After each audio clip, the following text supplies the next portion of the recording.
Did you know, guys, that an earthquake once caused the mighty Mississippi River to flow backwards? Hi, everyone. We will talk about that incident and why this is so important for today and why this can happen again. A very, very dangerous fault. So reverse the flow of the Mississippi River. This isn't a legend, guys. It happened in the winter of 1811 to 1812 when a series of massive earthquakes, completely out of surprise, struck the central United States. People didn't think this would happen to them where they live.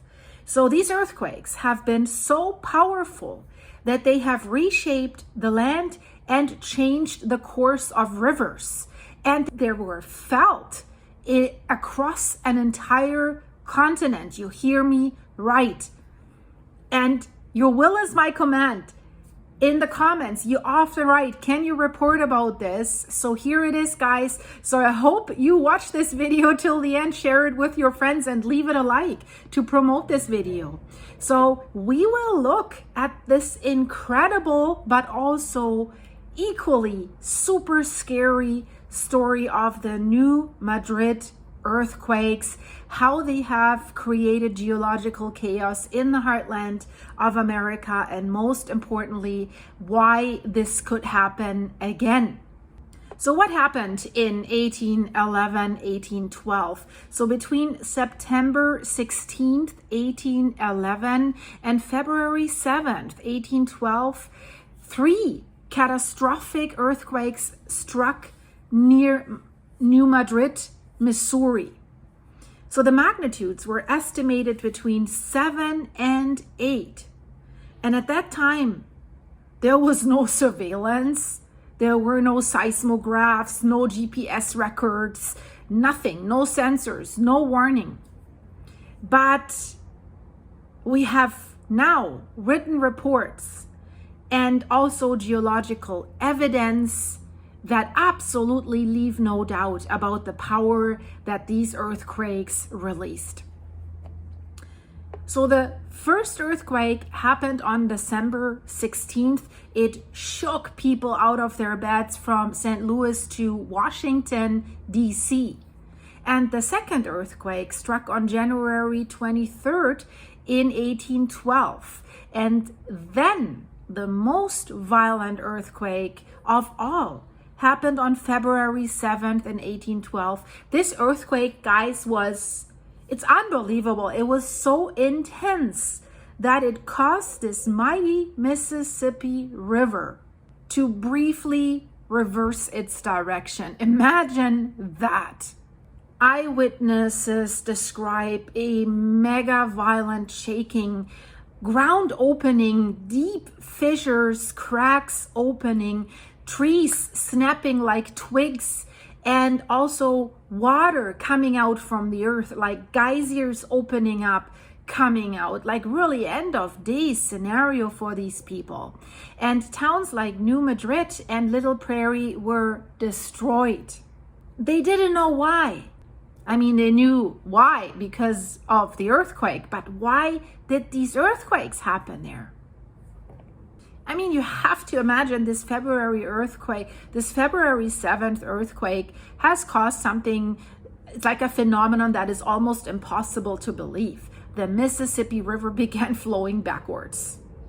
Of course, this wasn't permanent. It lasted only a few hours, but it was definitely real.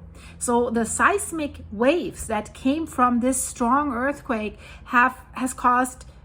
these waves have caused huge uplifts in the riverbed. This tells you how strong this earthquake was. And it has displaced the water in a massive surge upstream. So boats that were on the river at that time were tossed over, pushed backwards. And also entire sandbanks vanished. New lakes were formed. One of them, it still exists today, the Reelfoot Lake in Tennessee. And many people call it a permanent scar of this historic seismic event. Why was this earthquake so powerful and so strange? Because these earthquakes weren't just strong earthquakes. They happened in the middle of a tectonic plate.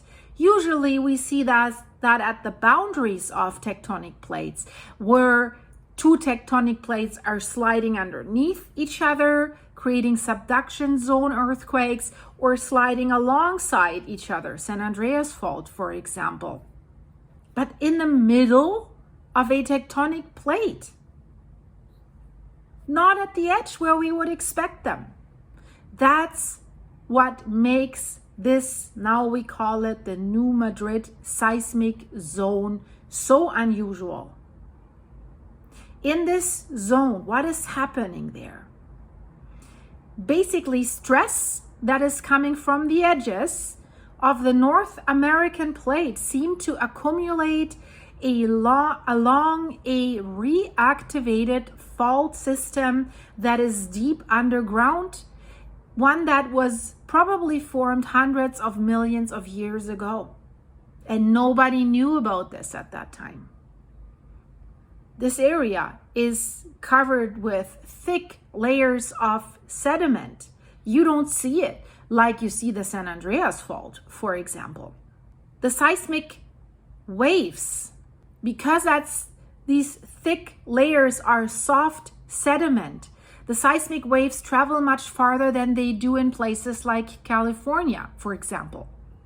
I just released a video that the southern part of the San Andreas Fault is locked and loaded, and that from the southern end, if there was a big earthquake, waves would travel as far as Los Angeles and would do serious damage in Los Angeles. So this soft sediment here in the New Madrid seismic area is amplifying the waves. So that's why the shaking that was happening in 1811, 1812 was felt across thousands of kilometers, thousands. Well, and then not long after that, the New Madrid Fault and seismic area produced another earthquake in 1857. And that one ranks among the most significant seismic events in the interior of the United States. So its geographical and also societal repercussions have contributed to the advancement, thankfully, of earthquake science, and also the need of communities to prepare for disasters. So it holds a very prominent place in American history. And what really happened in 1857, major tremor in the heartland of America, again, just 4 decades basically after the other shocking earthquakes. So significant event triggered by the New Madrid fault system. It struck on February 16th, 1857, has impacted a wide area along the Mississippi River Valley, particularly in Missouri. So estimates vary, but most sources, guys, indicate the magnitude to be between 7.4 and 7.9. So that is substantial and of course confirms the impact that this earthquake had. And it has caused extensive destruction across the region because at that time the population had already grown compared to 1812. So this has resulted in the earthquake's effects being more severe, affecting more people. Homes were demolished, bridges collapsed, and also sporadic landslides occurred, and the local infrastructure has suffered severe damage from this one. And there was also they also noted changes in water levels along the Mississippi River, landslides along the river bends, and surface ruptures have altered also water courses, leading to the formation of lakes and ponds in certain areas. So a stable interior of a continent, that's what they thought at that time, has been rattled quite a bit by the new Madrid seismic era, and that's why they call it a seismological enigma. And we have to understand the potential damage and loss of life that a repetition of these earthquakes might cause, as I said, has been ignored widely by most people for a very long time. So what's happening in the new Madrid seismic zone today? Well, it is still active. It stretches across southeastern Missouri, northeastern Arkansas, western Tennessee, and even parts of Illinois and Kentucky. And many people don't know that. They think it's just in Missouri. So you should know that when you consider moving. Many people are moving away from California because they, amongst other reasons, are worried about a big earthquake. But then if you move to western Tennessee or even Illinois, and lots of them move to Tennessee, so then you could have a problem equally as bad.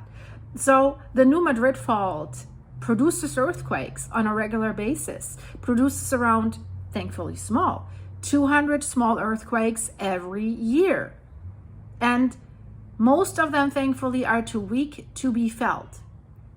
But here's the concern, guys, and that's why this is so important.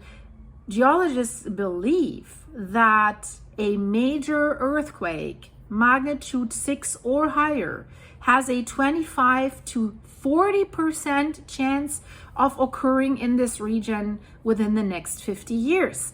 And I hear so many people say, well, in 50 years, I'm not alive anymore. Who cares? Within the next 50 years. So this could be right now, you could have a chance of 25 to 40%. Within that time frame, could be in 10 years, 5 years, 20 years. So it could be closer than you think if you live there or move there. And there's another thing that adds on top of that, because many scientists believe that we are absolutely overdue for a quake of that scale in the new Madrid area. Absolutely overdue. So maybe not 50 years. What would be the potential impact should there be another new Madrid earthquake, a strong one? So let's imagine an earthquake as strong as the devastating one in 1812 would hit the area today. Way more infrastructure, way more densely populated. The consequences would be absolutely catastrophic. Especially central US is heavily populated, and the buildings are not built for strong seismic shaking. We are looking at cities like Memphis, St. Louis, or even Nashville. These cities could experience severe damage.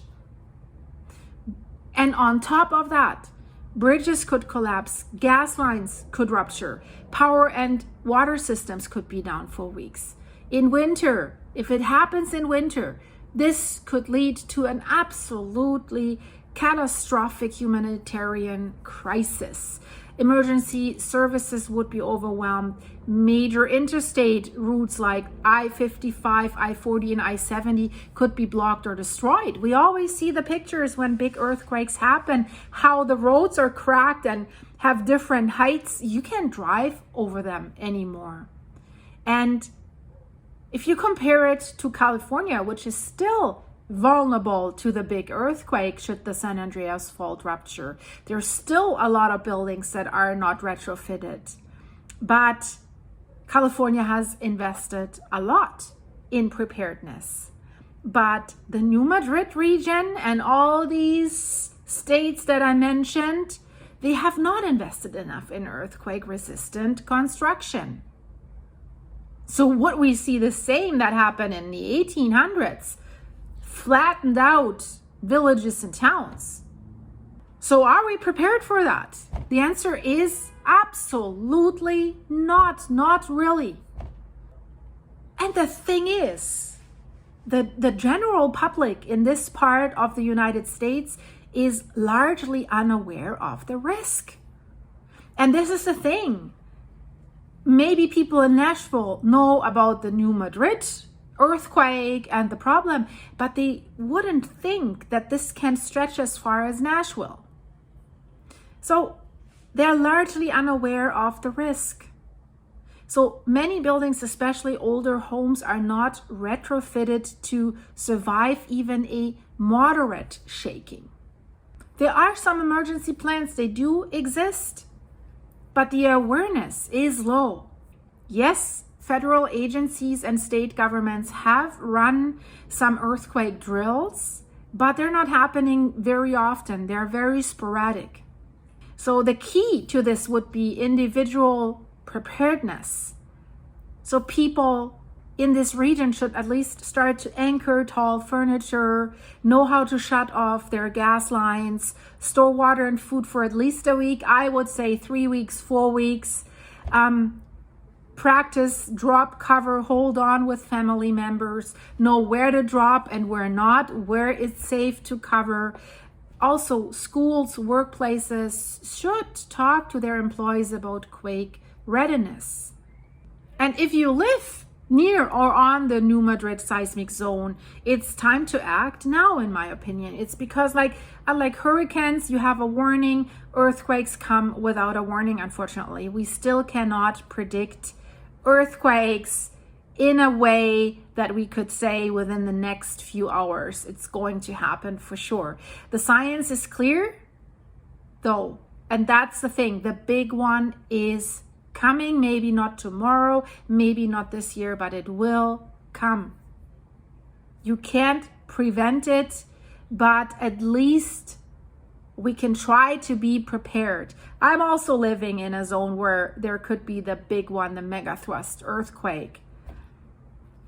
And I always have this at the back of my mind, because then there could also be a huge tsunami. And Earth has so much raw power, and these massive earthquakes, they are a haunting reminder, and we have to really kick ourselves to be aware that this can happen again at any time. If that's such a power that can reshape rivers, destroy cities, and change history, it will happen again. It can happen in California, along the West Coast, Washington, Oregon, or even British Columbia in Canada. The ground beneath the Mississippi is still restless. Yes, it's been in the 1800s, but what we know about that, it's not a relic of the past. It's a current threat still. So if history repeats, we're not ready enough. So if you found this video informative, guys, please like, share, and subscribe. Leave me a comment. Do you live near the new Madrid seismic zone? How prepared are you? It's always important, guys. Stay safe, stay on alert, and stay informed. And if you want to support the channel, check out the links in the description of this video. I have a Buy Me a Coffee site, and become a monthly supporting member for behind the scene videos. And of course, you can support the channel through your supers. And to everyone who does that and did that, thanks so much. It helps a lot. See you soon. Bye-bye.